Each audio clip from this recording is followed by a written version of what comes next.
Ayun mga tol, dahil maraming nag-request ng sound check dito sa ating QU na 51 to 74 ito pang loudest pipe talaga to. At ito, sa mga nag-request, pakinggan nyo, kayo na humusga sa tunog nito kung gaano kalutong at 100% tube type mga bossing ko. Tube type 100% pwede yung pangbalagbagan.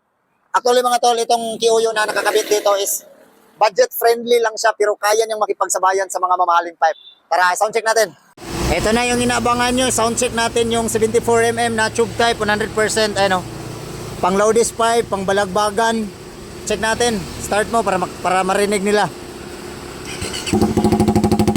Aray ko.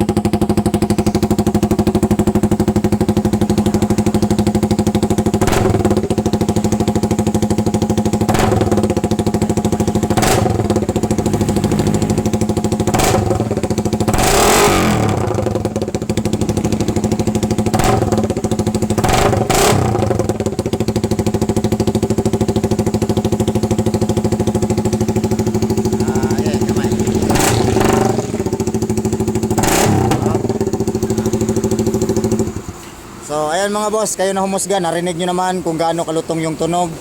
74 to mga bossing ko, pang loudest pipe talaga. Saktong sakto this coming Disyembre. Paunahan na lang tayo mga tol. Rekta kayo sa Yellow Basket, maraming available to. Merong available na pang XRM, Wave. Meron din tayong pang available na pang sniper type. Barako, available tayo TMX, mga Badja type. Rekta kayo sa Yellow Basket dahil nakabagsak presyo, full set na siya. Kasama yung elbow, kasama yung canister. Yun lang, ride safe tayo.